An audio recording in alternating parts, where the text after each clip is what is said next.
Bonjour, si vous regardez cette vidéo, c'est que vous allez bientôt enregistrer une vidéo dans le studio RapidMOOC sur le campus de Parakou. Alors je vais vous donner quelques conseils pour bien réussir votre support qui va vous servir pendant la vidéo.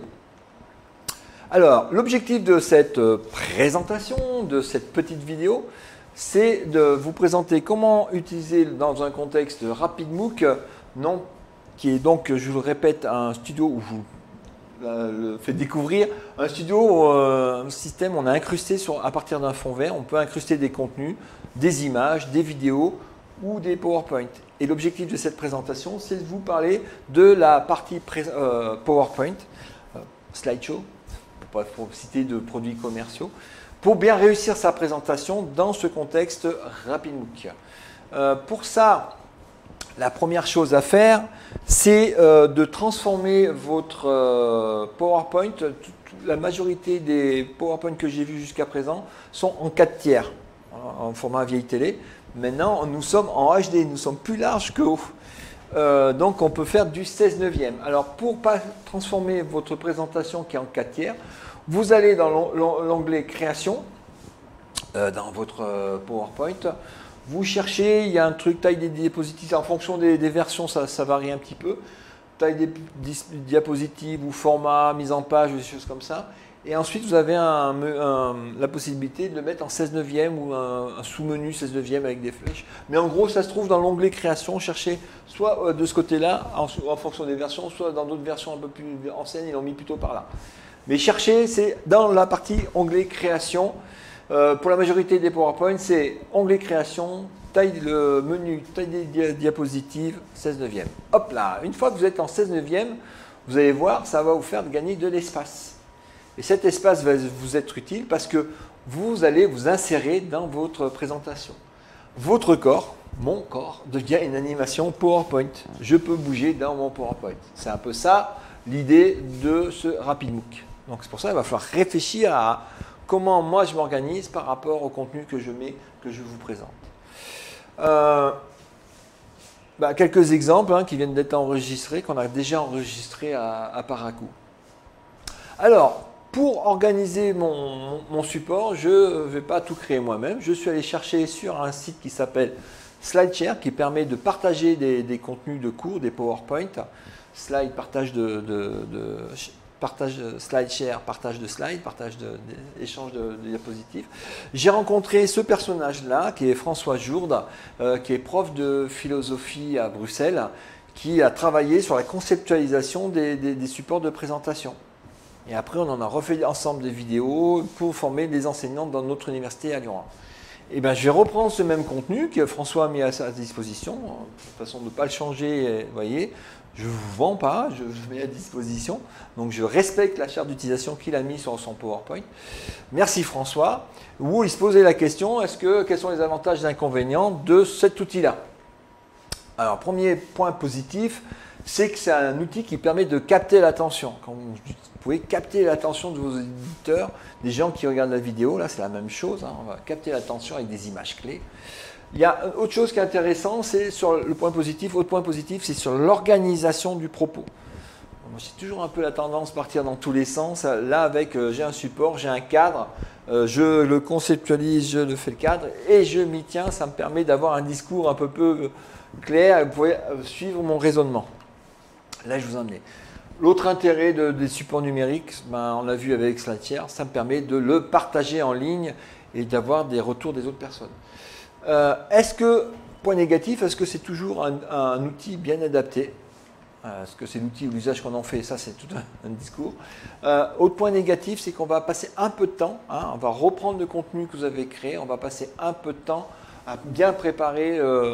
Donc, des fois, ces préparations peuvent être un peu chronophages et on sait que vous n'avez pas toujours le temps, vous n'êtes pas toujours dispo. Pour préparer ça, c'est le quotidien des enseignants-chercheurs dans les universités. Même à Parakou, il paraît que vous êtes aussi débordés. L'autre point négatif, c'est une conception maladroite peut entraîner des pertes d'intention, avoir des propos brouillés et donc on ne peut pas être efficace. Ça ne vient pas d'outils, mais du contenu et de comment on met le contenu. Et donc l'objectif qu'on s'est fixé, ben, il n'est pas atteint parce qu'on part dans tous les sens, parce qu'il y a trop de contenu et on perd l'attention de son auditoire. Quand je dis on met trop de contenu, on a dit, moi j'avais tendance, des fois je me lâche sur des slides, on met beaucoup trop d'informations, les gens ont du mal à suivre. Autre erreur plus commune avec PowerPoint, les intervenants ont tendance à écrire tout ce qu'ils ont à dire sur leur slide. Ceci présente l'avantage de ne pas avoir à mémoriser son intervention. Par contre, le résultat de cette démarche est que les diaporamas ainsi construits sont surchargés de texte et deviennent ennuyeux. Moi, je pense que la démonstration a été bonne. C'est pénible à suivre. Hein. Quelqu'un qui lit ce qu'il y a sur son diaporama, c'est quoi l'intérêt? Donc, c'est une erreur à ne pas faire. Autre chose aussi, sur le choix des couleurs. Ce matin, on était dans une salle, on n'avait pas toutes les couleurs, hein, donc toutes les couleurs ne rendaient pas, mais prenez des choses assez contrastées, s'il y a peu de contraste, ça se voit mal. Pensez aussi au contexte de visualisation de vos supports, de vidéos qu'on va faire avec ça. Là, dans le studio, vous avez un super écran 16:9, sauf que vos étudiants, ils auront peut-être des smartphones avec peu de débit pour voir les contenus de cours. Donc, utilisez des polices qui sont visibles, qui sont assez épaisses. Utilisez des flèches aussi. Faites pas des flèches d'une seule ligne ou des bordures d'une seule ligne. Faites 2-3 lignes, 2-3 points. Parce que ça risque d'être lu dans des contextes un peu dégradés, de pas de très bonne qualité. Évitez aussi les polices trop alambiquées, avec des gris-gris dans tous les sens, des effets spéciaux. Enfin, c'est lourd, c'est fatigant.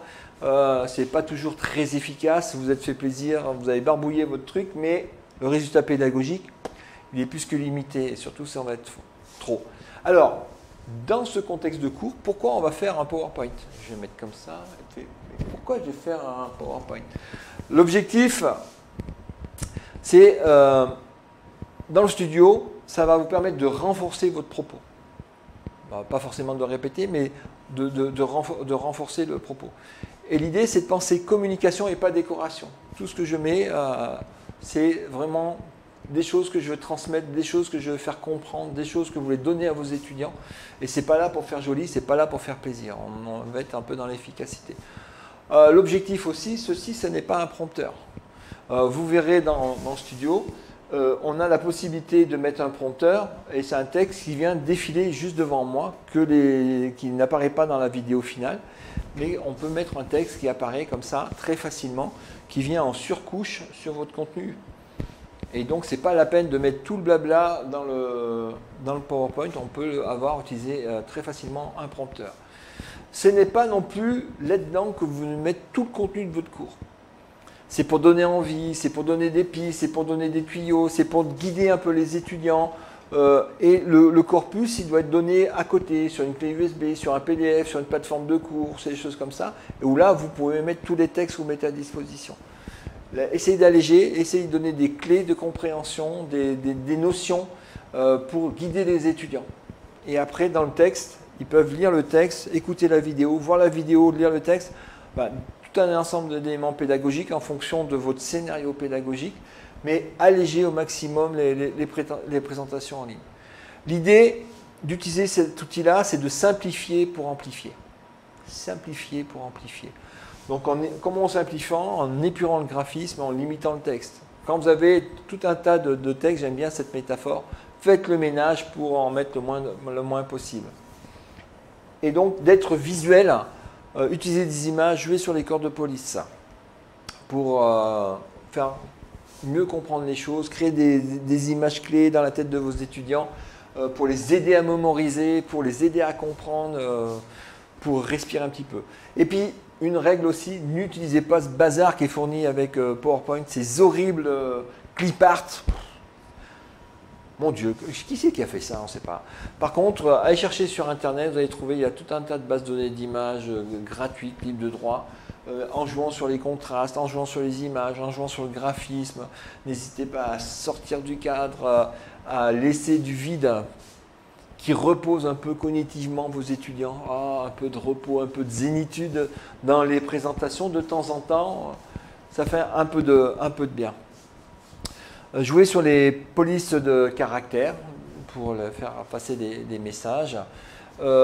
Avoir un seul point par diapo, ne pas être trop confus, être clair, précis, clac, clac, clac, un point par diapo. Éviter les listes à puces,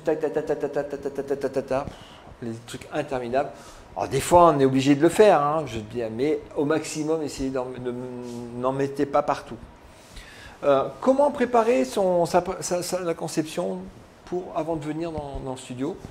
Soit vous reprenez de PowerPoint existant, ou si vous n'avez rien, commencez à réfléchir sur le papier en reprenant tous les points que je viens de vous donner.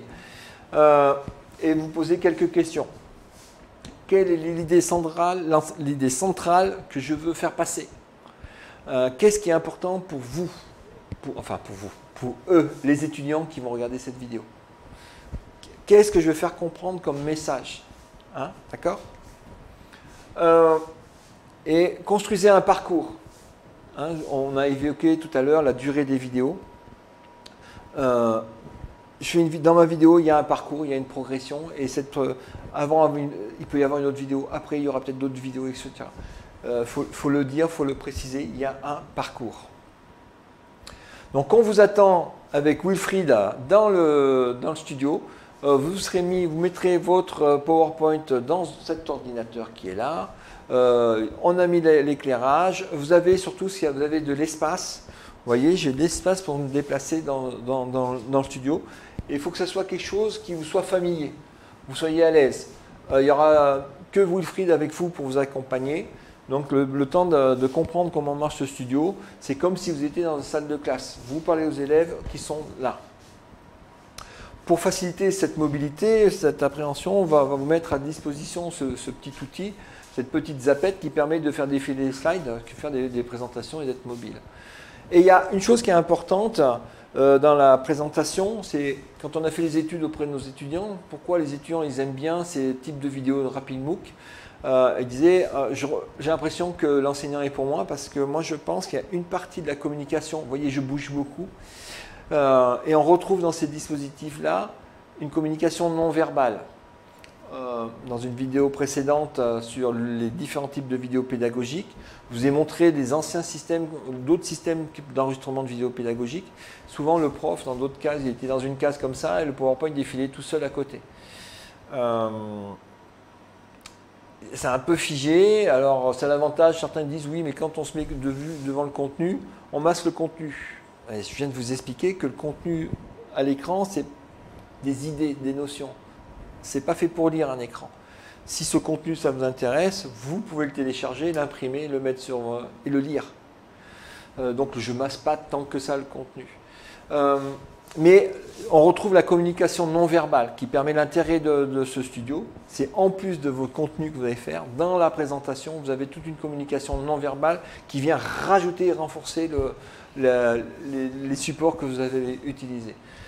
Vous pouvez vous inspirer, pour vous donner des idées, allez lire un bouquin sur les présentations zen, ou mieux, je trouve que c'est encore mieux, allez voir d'autres types de présentations. Le top du top, c'est des conférences comme type TED, où il y a énormément de choses intéressantes, et je vous inviterai à aller voir ce conférencier qui s'appelle Hans Rosling. La conférence, c'est la washing machine, la machine à laver. C'est une conférence sur le développement durable et regardez ces slides, comment elles sont simples à épurer, et vous allez voir pendant la conférence qui dure 9 minutes toutes les interactions qu'il a avec son contenu et des choses comme ça. Ça peut vous donner, c'est inspirant pour comment je peux faire des présentations. Voilà, j'ai fini ma présentation. Vous pouvez, si j'étais un peu rapide, vous pouvez reprendre une partie sur YouTube.